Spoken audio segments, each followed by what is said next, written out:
Students, फिर से हम शुरू करते हैं जहां से हमने कंप्लीट किया था उसके आगे से फिर शुरू करते हैं। अपन लोग क्वेश्चन कर रहे थे, एक या दो एक्सरसाइज और बची हुई है, उसको कंप्लीट कर लेते हैं। उसके बाद इसमें एक तो बहुत ही इंपॉर्टेंट अब आपके पास कॉन्सेप्ट आने वाला है लॉ ऑफ एक्सपोनेंट का। लॉ ऑफ एक्सपोनेंट का, चलो पहले हम लॉ ऑफ एक्सपोनेंट ही कर लेते हैं, उसके बाद एक्सरसाइज के क्वेश्चंस कर लेंगे। लॉ ऑफ एक्सपोनेंट क्या होता है सबको पता है, बहुत ही इंपॉर्टेंट कॉन्सेप्ट है लॉ ऑफ एक्सपोनेंट का। तो चलिए पहले हम उसी को कर लेते हैं। Laws of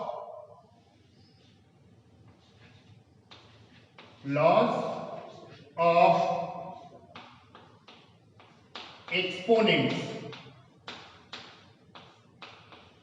laws of exponent में बेसिकली हम 5 लॉज पढ़ते हैं, ठीक है, जो मेन इंपॉर्टेंट है और जो हम जनरली ज्यादा यूज करते हैं वो 5 लॉज। उनको पहले हम देखते हैं, फिर आगे हम उन पे क्वेश्चंस करेंगे। आगे हमें यहाँ पे अब आपको रेशनलाइजेशन भी सीखना है कि कैसे हम रेशनलाइज करते हैं, रेशनलाइजेशन कैसे होगा उसको हम बताएंगे अभी। सबसे पहले हम लॉज ऑफ एक्सपोनेंट कर लेते हैं। तो लॉज ऑफ एक्सपोनेंट में जो फर्स्ट लॉ है, first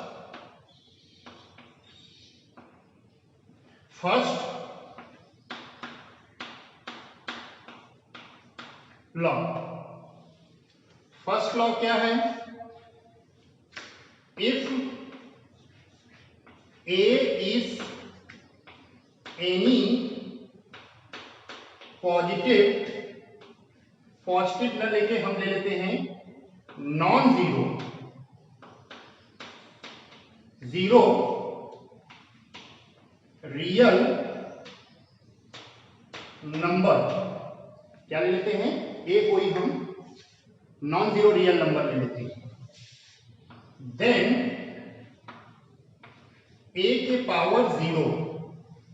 power zero is equal to क्या होगा? 1। इसका क्या मतलब हुआ? ये फर्स्ट लॉज है, ए नॉट इक्वल टू जीरो ले लेते हैं, ए नॉट इक्वल टू जीरो ले लेते हैं। इसका क्या मतलब करता है? एक्सपोनेंट में ये फर्स्ट लॉ है, अगर ए नॉन जीरो है, कोई भी रियल नंबर हम ले लेते हैं, तो ए के पावर जो जीरो होगा वो 1 होगा। वैसे भी हम जनरली पढ़ते आए हैं कि एनीथिंग के पावर जीरो एक्सेप्ट जीरो नहीं होना चाहिए। एनीथिंग के power zero is equal to क्या होता है? 1 होता है, ठीक है। ए के पावर जीरो 1, जैसे 1 के पावर 0, 2 के पावर 0, 3 के पावर 0, 1/4 के पावर 0, 1/3 के पावर 0, कुछ भी ले लो आप, किसी भी, चाहे वो 3 के पावर 0 लो तब पर भी 1 होगा, 4 के पावर 0 लो तब पर भी 1 होगा। अगर हम यही 3/4 के पावर 0 लें फिर भी 1 होगा, 5/4 के पावर 0 लें तो भी 1 होगा। ये फर्स्ट एक्सपोनेंट की प्रॉपर्टी है, एनीथिंग के पावर 0 एक्सेप्ट जीरो नहीं होना चाहिए, क्योंकि हम 0 अगर ले लेंगे तो 0 के पावर 0 फिर वो दूसरा फॉर्म इंडिटरमिनेट फॉर्म होता है, उसको हम बाद में जो है आप आगे पढ़ोगे। अभी तो आप ये जानो कि एनीथिंग के power 0 is equal to 1 except 0। तो ये तो फर्स्ट लॉ हुआ। क्या हुआ? First law. क्लियर? एनीथिंग के पावर 0 1। अब हम ले लेते हैं सेकेंड लॉ। सेकेंड लॉ क्या है? सेकेंड अगर हम लिखें सेकेंड लॉ में, तो if A is any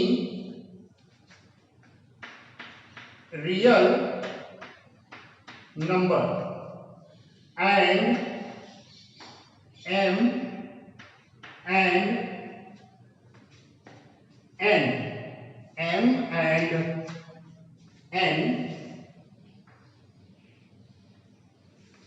are positive integers, m और n क्या है? पॉजिटिव इंटीजर्स, देन क्या लिखेंगे, देन a के पावर m इंटू a के power n is equal to a के पावर m प्लस n। ये सेकेंड लॉ है। अगर a कोई रियल नंबर है, m और n क्या है, ये पॉजिटिव इंटीजर्स है, पॉजिटिव इंटीजर्स हमने लिया, तो a के power m is equal to a के पावर m प्लस n, यानी in case of multiplication power इस क्या होता है, ऐड हो जाती है। कोई भी नंबर हम लें, जैसे 3 के पावर n इंटू 3 के पावर n, बेस सेम होने चाहिए, ध्यान रखना बेस क्या होनी चाहिए, सेम। तो ये मिल जाएगा 3 के पावर m प्लस n, क्या आ जाएगा, 3 के पावर m प्लस n। इसी तरह से अगर हम फ्रैक्शन के फॉर्म में भी लें, 3/4 के पावर n इंटू 3/4 के power n is equal to 3/4 के power n plus n, m plus n आ जाएगा। इसका मतलब कि अगर बेस सेम है तो पावर क्या हो जाएंगे, ऐड हो जाएंगे। क्लियर है? अच्छा जी, अगर हम इसको नोट कर लीजिए, इसको हम इस पे आ जाते हैं थर्ड लॉ पे। अगर हम थर्ड लॉ देखें एक्सपोनेंट की, जो थर्ड प्रॉपर्टी है, वो थर्ड प्रॉपर्टी क्या है,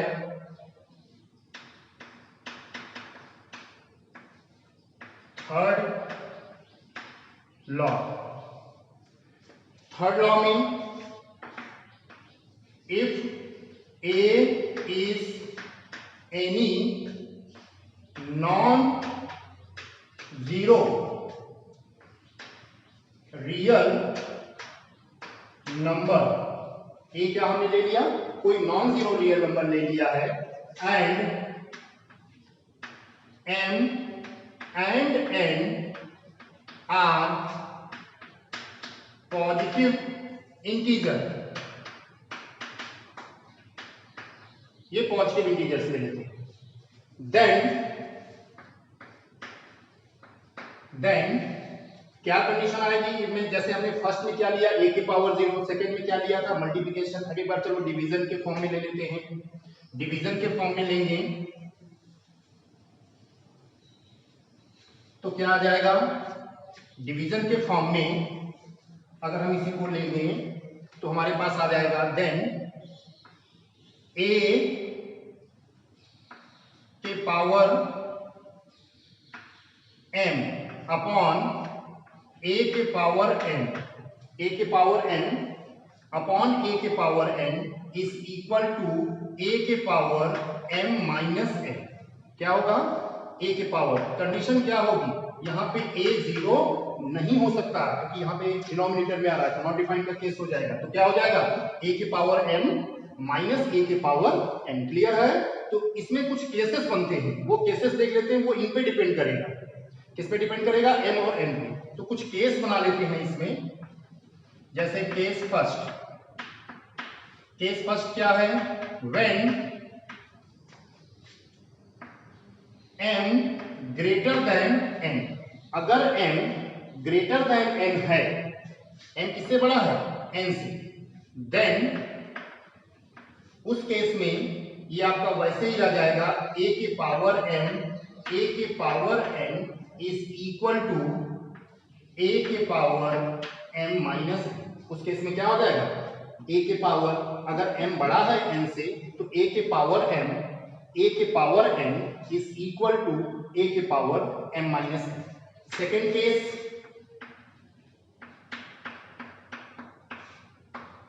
when m is equal to n, अगर m और n बराबर हो तो उस केस में क्या होगा, देन a के पावर n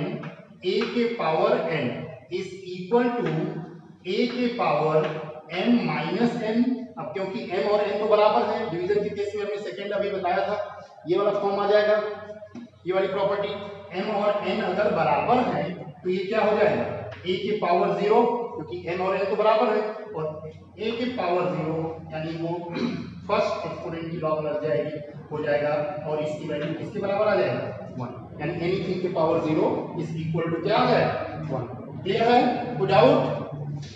ठीक है, अगर हम केस थर्ड पे जाएं तो when n less than n, अगर अपन n छोटा ले लें किससे n से, तो उस केस में क्या आएगा, देन a के पावर n, a के पावर n ये किसके बराबर हो गया, this is equal to a के पावर, पहले तो बेसिक प्रॉपर्टी लग जाएगी a के power m minus n।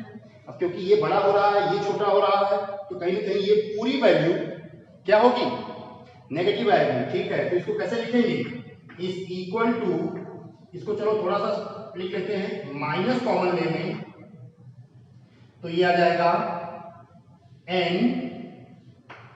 Minus n, इस तरह से। भाई ये माइनस कॉमन लेंगे तो ये वाला पॉजिटिव हो जाएगा और ये वाला किस में आ जाएगा, नेगेटिव। अब ये माइनस है तो इसका मतलब ये रेसिप्रोकल हो जाएगा, नीचे आ जाएगा डिनोमिनेटर में a क्या होना चाहिए, ये आ जाएगा a के power n minus n a not equal to 0। इन सभी केसेस में a नॉट इक्वल टू 0 होगा, जैसा कि हमने फर्स्ट केस में लिया था। ये कितना आ जाएगा 1 अपॉन a के पावर m माइनस, तो ये हमारी हो गई, कौन सा प्रॉपर्टी आ गया, थर्ड। ये थर्ड जो है लॉ हो गया। अब हम फोर्थ लॉ पे जो है आ जाते हैं, नोट करिए इसको। ओके, आगे देखते हैं फोर्थ लॉ क्या है, क्या कर रहा है। फोर्थ लॉ की अगर हम बात करें,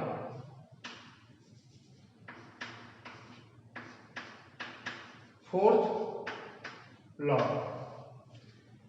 क्या ले लें, अभी हमने फर्स्ट वाला क्या किया था, a के पावर 0, सेकंड वाला मल्टीप्लाई किया था, थर्ड वाला हमने डिवीजन किया था, एक बार हम मल्टीप्लिकेशन वाला ले लेते हैं। Let a is any real number, ये क्या ले लेते हैं, रियल नंबर ले लेते हैं, and m and n are positive integers. m और n क्या ले लेते हैं, पॉजिटिव इंटीजर्स ले लेते हैं। ठीक है, अच्छा जी, अगर हम m और n पॉजिटिव इंटीजर्स लेंगे, a कोई हमने रियल नंबर ले लिया, तो इसकी प्रॉपर्टी क्या बनेगी, फोर्थ लॉ देखते हैं, a के पावर n, अब इसके पावर n पूरे, a के पावर n और इस पूरे के पावर n अगर हमारे पास है तो इसको अपन लिखेंगे a के पावर m इंटू n, यानी ये आ जाएगा a के पावर mn। कंडीशन वही होगी, आप लिखना चाहो तो a नॉट इक्वल टू 0। ठीक है, a 0 नहीं होगी। ये हमारे पास है एक्सपोनेंट की कौन सी प्रॉपर्टी, फोर्थ लॉ आ गया। ठीक है, ये फोर्थ लॉ हो गया। और एक लास्ट हम फिफ्थ लॉ देख लेते हैं। फिफ्थ लॉ को हम किस तरह से करेंगे देखते हैं। Let a and b are two non zero real number, क्या ले लेते हैं, एंड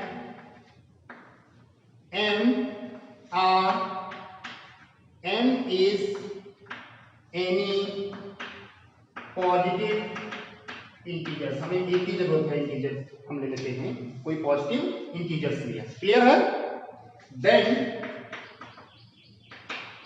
क्या लिख लें, देन लिख लेते हैं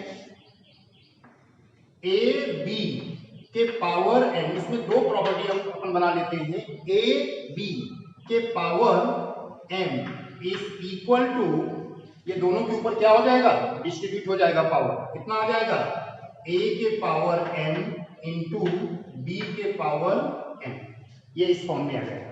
क्लियर है, ये जो फिफ्थ यहां पे लॉ हम करें, अगर हम फिफ्थ लॉ की बात करें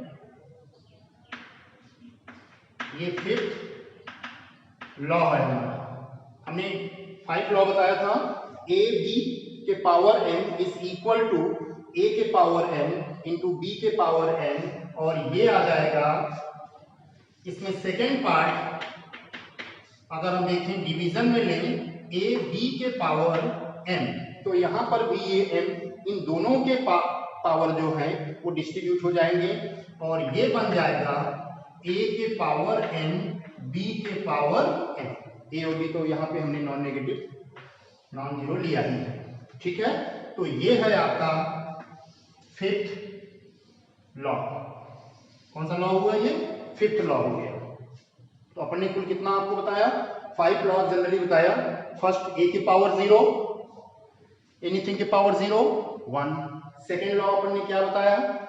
a अगर कोई भी हमने रियल नंबर लिया, m और n पॉजिटिव लिया, तो इस तरह से हम अगर देखें तो हमारे पास 5 लॉज हुए। मैं एक बार इनको समराइज कर देता हूं। फर्स्ट है, अब इसको इस तरह से हम देख लेते हैं। फर्स्ट लॉ हमारे पास है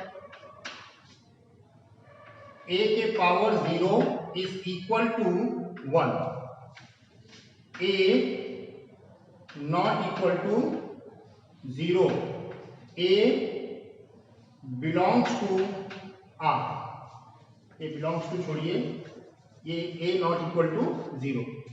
दूसरा ले लेते हैं, बस इतना थोड़ा सा हम इसको समराइज कर देते हैं थोड़े फॉर्म में। a के पावर m इंटू b के पावर a के पावर m इंटू a के power m is equal to क्या हो जाएगा? इज इक्वल टू a के पावर m प्लस n, इस फॉर्म में लिया, m और n पॉजिटिव इंटीजर है। सेकंड तो ये हो गया। थर्ड, अगर इसी को डिवाइड करें a के पावर m अपॉन a के power n is equal to a के power m minus n, a not equal to 0। ये अपन ने थर्ड बताया। जबकि फोर्थ लॉ क्या था? ये तो फर्स्ट हो गया, फिर ऐड कर लिया, फिर डिवाइड कर लिया, और फोर्थ लॉ अपन ने जो बताया आपको वो था a b। इसको हम इस तरह से भी लिख सकते हैं, a के पावर, फोर्थ लॉ जो हमने लिया है वो लिया है, ये तो a के पावर 0 1, a के power n plus n, a के पावर n, a के पावर n, और a के पावर a b के पावर m लेते हैं तो ये कितना आ जाएगा?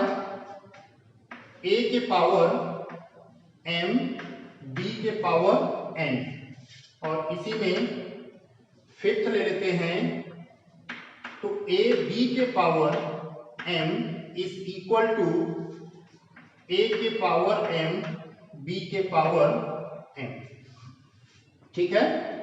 तो ये जनरली हमने आपको 5 लॉज बताए, ठीक है ना।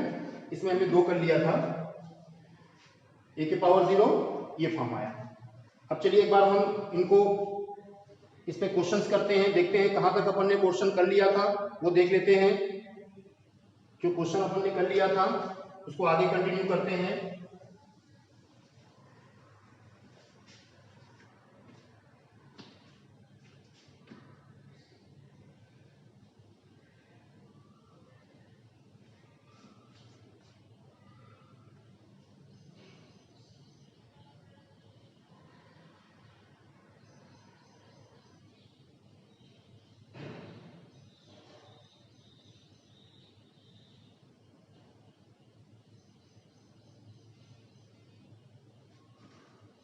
हाँ, थर्ड एक्सरसाइज पे थे। इसमें हमने क्वेश्चन नंबर 9 करना था, ठीक। एक क्वेश्चन देख लेते हैं 9 का। Exercise 1.3 question number 9। क्या है जल्दी जल्दी इसको देख लेते हैं, बहुत सिंपल है। Classify the following as rational number. Rational number हमें क्लासिफाई करना है, तो बहुत सिंपल है। फर्स्ट है रूट 23, सेकेंड है रूट ऑफ 225, थर्ड है 0.3796, फोर्थ है 7.478, फिफ्थ है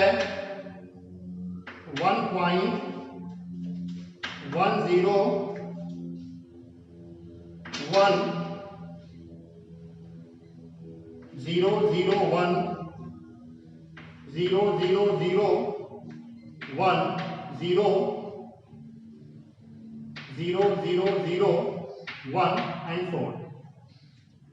ये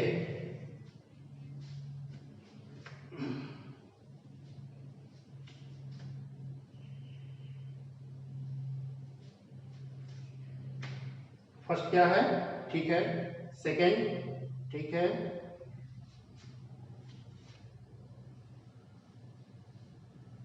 क्लासिफाई द फॉलोइंग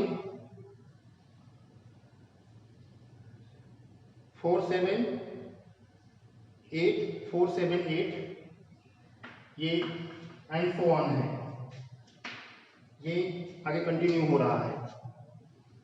अच्छा जी, ये टर्मिनेट हो रहा है और ये आपका ठीक है, ये कंटिन्यू हो रहा है, ठीक है। अब आगे सही है। अच्छा जी, मैंने क्या बताया था, रेशनल का मतलब क्या हो गया, जो भी rational number P upon Q के फॉर्म में हो, साथ में Q नॉट इक्वल टू क्या हो, 0। Q 0 नहीं होना चाहिए, P अपॉन Q के फॉर्म में होना चाहिए। P और Q क्या होने चाहिए, इंटीजर। अच्छा, एक चीज और आपने हम बताया था, कौन सा रेशनल है कौन सा इरेशनल है। रेशनल में अगर हम डेसिमल फॉर्म में लिखेंगे तो डेसिमल फॉर्म में क्या आता है, डेसिमल फॉर्म में टर्मिनेटिंग, जो टर्मिनेट कर जाए, या फिर नॉन टर्मिनेटिंग एंड रिपीटिंग। तो ये तो रूट के अंदर प्राइम नंबर आ गया।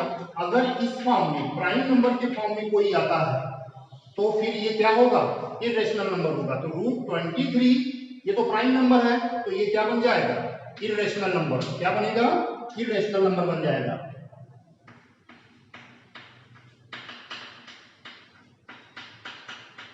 नंबर आ जाएगा, ये क्या बन जाएगा, इरेशनल नंबर। अब इसको देख लेते हैं, ये कितना है, इसको अपन ऐसे लिख सकते हैं 15 इंटू 15 लिख सकते हैं, नहीं लिख सकते हैं। अगर 15 इंटू 15 लिख लें तो इसका मतलब रूट के अंदर 15 का स्क्वायर, ये किसके बराबर आ गया, 15 के बराबर आया, और 15 के बराबर इसका मतलब 15/1 आ गया। तो ये क्या बन गया, ये बन गया आपका रेशनल नंबर। थर्ड, ये डेसिमल में है, डेसिमल में है, टर्मिनेट कर रहा है। अगर डेसिमल में है, टर्मिनेट कर रहा है, इसका मतलब यहां तो कोई कंफ्यूजन ही नहीं है, क्या बन जाएगा, रेशनल। ये क्या बन जाएगा, रेशनल नंबर आ जाएगा। अच्छा, 7.478 इसका मतलब तो ये हुआ 7.478 ये आ गया बाहर, यानी ये कौन सा फॉर्म हुआ, नॉन टर्मिनेटिंग एंड रिपीटिंग आ गया, रिकरिंग आ गया। तो इसका मतलब ये क्या बन जाएगा, ये आ गया आपका रेशनल नंबर, ये रेशनल नंबर बना। अच्छा जी, इसको देख लेते हैं, क्या ये टर्मिनेट कर रहा है, नहीं कर रहा है। क्या ये रिपीट कर रहा है, 0 1 0 0 1 0 0 1 बढ़ता जा रहा है 0। तो ये क्या आ गया, नॉन टर्मिनेटिंग है, नॉन रिपीटिंग है। तो इसका मतलब ये क्या बना, ठीक है, बिल्कुल इरेशनल नंबर। ये क्या बन जाएगा, इरेशनल नंबर बन जाएगा। क्लियर है, ये बन जाएगा इरेशनल नंबर। ठीक है, कोई कंफ्यूजन नहीं। आगे देखते हैं नेक्स्ट क्वेश्चन। चलिए ठीक है, ये एक्सरसाइज अपन की कंप्लीट हो गई। अब नेक्स्ट एक्सरसाइज पे आ जाते हैं। हाँ जी, देखिए ये बहुत इंपॉर्टेंट है, हमें क्या करना है, विजुलाइज करना है 3.765 on the number line using successive magnification. Magnification को यूज करके इसको क्या करना है, विजुलाइज करना है। तो देखिए इसमें कुछ क्वेश्चंस हैं, इसको मैं एक दो बता देता हूं आपको, बहुत सिंपल है, एक दो में से क्लियर हो जाएगा। जैसे हमारे पास दो ही क्वेश्चन है इसमें। फर्स्ट है 1.4 में,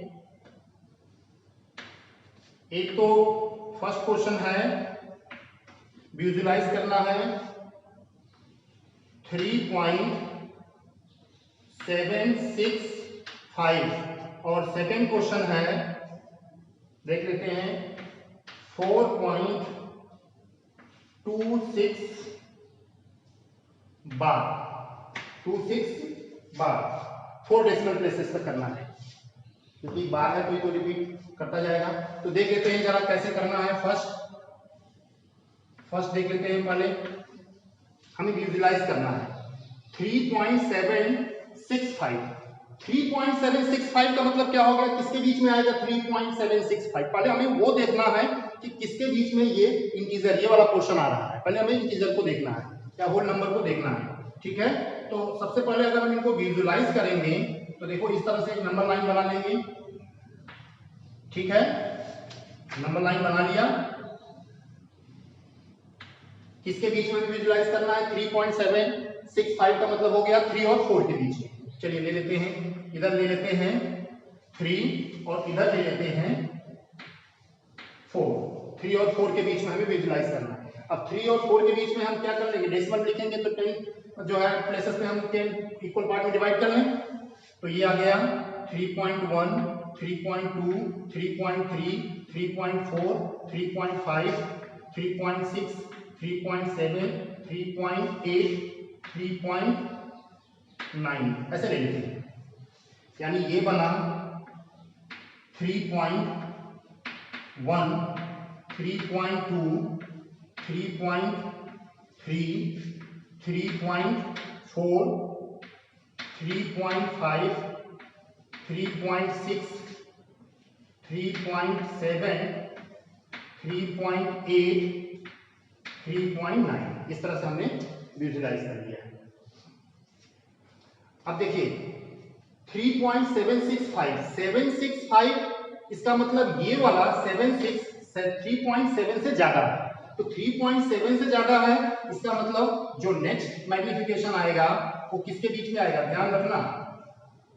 ये जो नेक्स्ट मैग्निफिकेशन आ रहा है वो 3.76 का मतलब 3.7 और 3.8 के बीच में हमें विजुलाइज करना है। तो चलिए कर लेते हैं 3.7, 3.7 और 3.8 के बीच में, या यहां पे 3.7 और 3.8 इन दोनों को मैग्नीफाई कर लेते हैं। अब इसके बीच में भी हम 10 पार्ट में डिवाइड कर लेंगे, ठीक है। 1, 2, 3, 4, 5, 6, 7, 8 ले लेते हैं। तो ये आ गया 3.71, 3.72, 3.73, 3.74, 3.75, 3.76,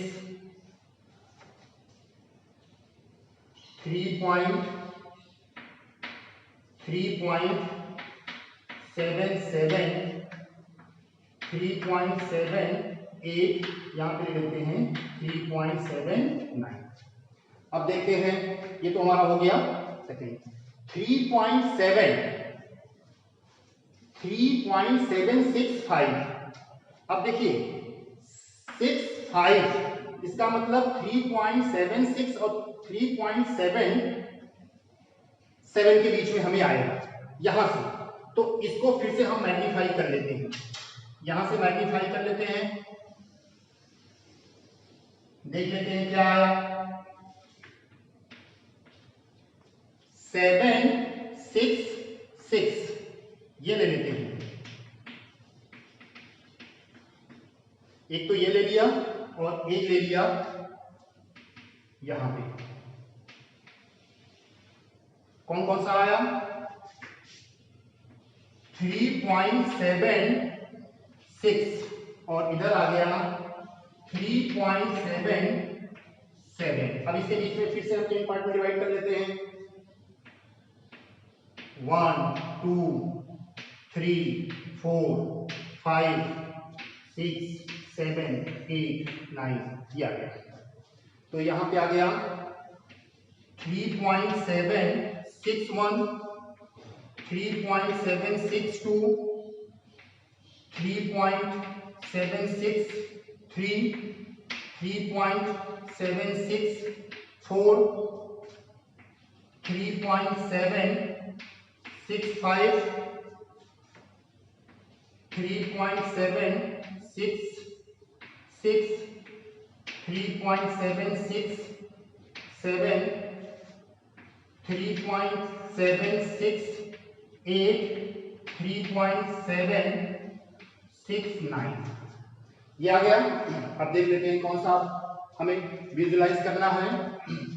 3.765 कहीं मिल रहा है 3.765 ये वाला नंबर हमने विजुलाइज किया है, जो कि नंबर लाइन पे और हमें बना के दो दो डेसिमल के बीच में हमने इनको विजुलाइज किया है। तो इस तरह से हम इसको विजुलाइज कर सकते हैं। सबसे पहले एक बार मैं फिर से रिपीट करता हूं, देख लीजिए आप कैसे अपन को करना है।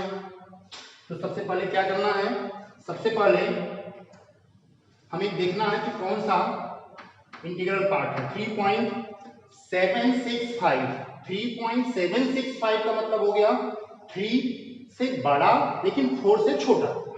तो हमने ये ले लिया 3.0 और 4.0 यानी 3 और 4 के बीच में हमने लिया है।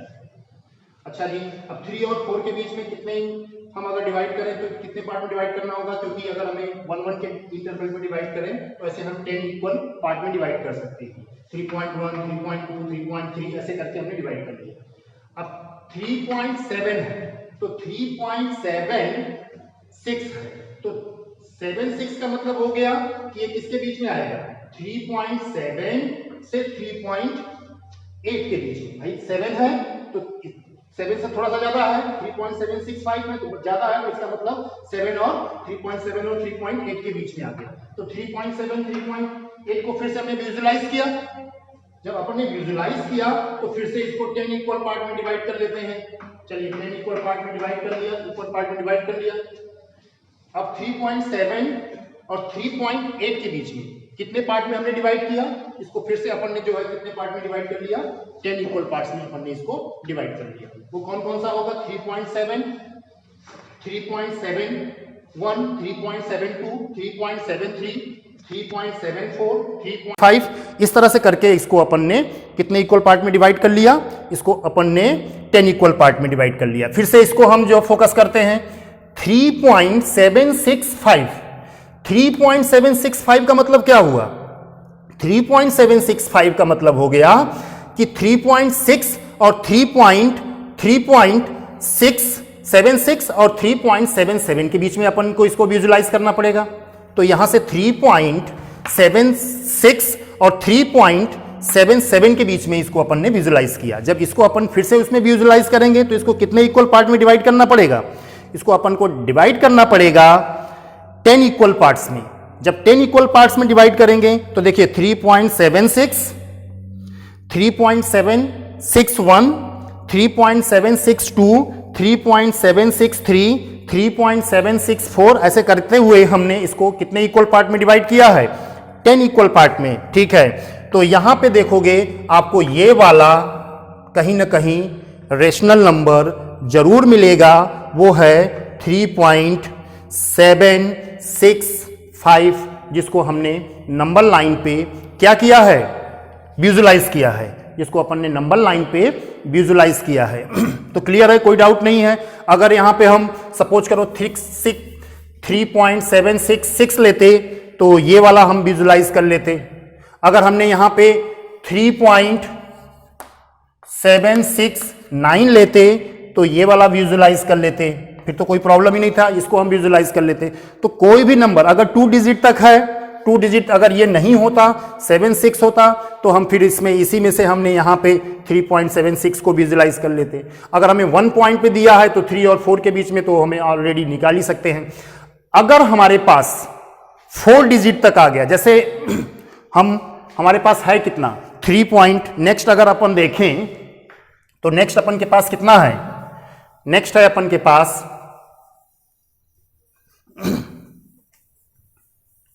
नेक्स्ट है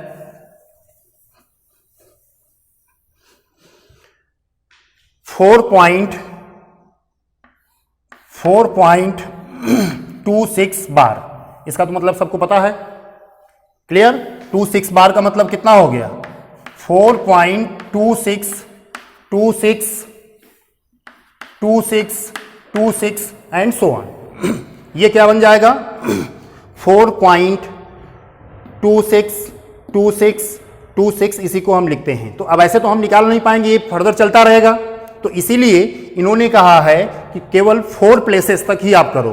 तो 4 प्लेसेस तक इसका मतलब हुआ कि इसको हम अप्रॉक्सीमेटली ले लेंगे 4.2626, इस तरह से ले लेंगे। तो 4.2626 का मतलब बिल्कुल उसी तरह से, पहले अपन को किसके बीच में लेना है, पहले अपन को लेना है, मैं अब इसको उसी तरह से बना लेंगे, कोई प्रॉब्लम नहीं है, आप सबको समझ में आ गया होगा। इसको उसी तरह से हम कंप्लीट कर लेंगे। बस हमें यहां पे करना क्या है कि 4 प्लेसेस तक ले जाना है। 4 प्लेसेस तक ले जाना, इसका मतलब फर्स्ट कौन सा मिलेगा, 4 और 5 के बीच में। ये ले लिया 4 और इधर अपन ले लिया है 5। अब इसके प्लेस में, इसके बीच में कितने डिजिट हम जो है प्लेस करते हैं, कितने पार्ट में डिवाइड कर लेते हैं, इसके बीच में हमें 4 पार्ट में डिवाइड कर लेते हैं, 10 पार्ट में। तो ये आ जाएगा 1 2 3 4 5 6 7 8 9, ये 10 पार्ट में डिवाइड कर लिया, क्लियर। तो ये कितना हो गया 4.1 4.2 4.3 4.4 4.5 4.6 4.7 4.8 4.9, क्लियर। अब देखिए कौन सा हमें देखना है, 2.6। पहले तो हम ये लेते हैं 2.6 का मतलब हो गया 4.2 से ज्यादा और 4.3 से कम। तो इसका मतलब अपन को नेक्स्ट में कौन सा विजुलाइज करना है, बिल्कुल 4.2 और 4.3 के बीच में। तभी तो हमें क्या मिलेगा 4.6 मिल जाएगा। तो चलिए एक यहां से 4.2 ले लेते हैं, ये ले लेते हैं, तो ये आ गया 4.2 और इधर ले लेते हैं 4.3। इसको कितने पार्ट में डिवाइड करेंगे, अब फिर से वही 10 पार्ट में डिवाइड कर लेते हैं, 1 2 3 4 5 6 7 8 9 10 हो गया। तो यहां पे क्या बनेगा 4.21, फिर इधर आ गया 4.22 4.23 4.24 4.25 4.26 4.27 4.28 4.29।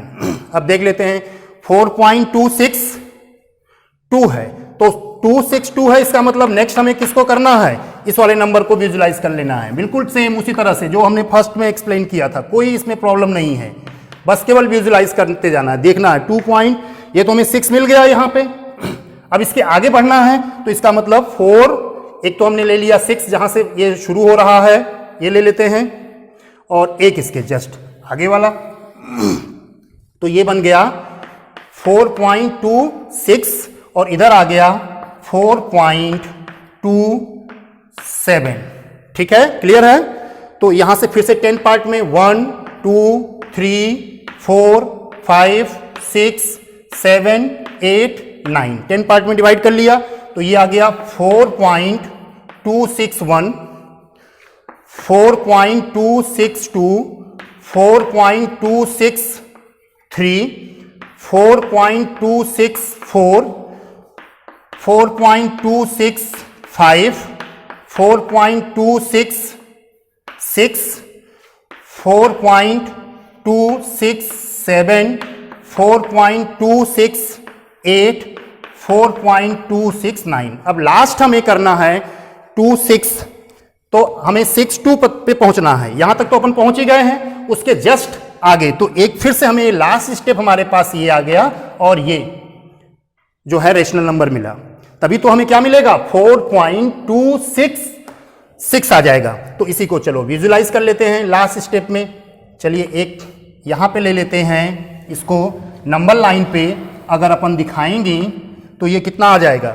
एक तो ये नंबर ले लिया, ये रेशनल नंबर ले लिया है, और एक अपन उसके जस्ट आगे वाला, इसको भी हम क्या कर लेंगे 10 पार्ट में। तो ये तो आ गया 262.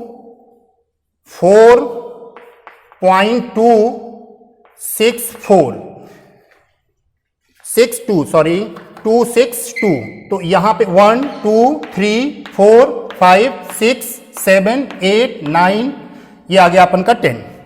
अब देखना 26, ये तो आ गया 1, ये आ गया 2, ये 3, ये 4, ये 5, ये 6। ये वाला जो हमारे पास रेशनल नंबर मिला है वो है 4.2626। क्लियर है। ये जो रेशनल नंबर मिला है वही तो है, ये देखिए 4.261 262 263 264, यहां पे आ जाएगा हमारे पास कितना 266 आ जाएगा। तो ये वाला जो रेशनल नंबर है ये हमारा ये वाला रेशनल नंबर है जो कि नॉन टर्मिनेटिंग और रिपीटिंग है, जहां पे हम मैक्सिमम कितने डिजिट तक ले सकते हैं 4 डिजिट तक। इन्होंने कहा भी है 4 डिजिट तक। तो आई थिंक ये बिल्कुल क्लियर हो गया होगा कि कैसे हम इसको विजुलाइज करते हैं नंबर लाइन पे। अब इसके बाद एक लास्ट एक्सरसाइज आपके पास बचती है जो हमने आज एक्सपोनेंट की प्रॉपर्टी बताई, उस पर हम क्वेश्चन करेंगे। Thank you very much.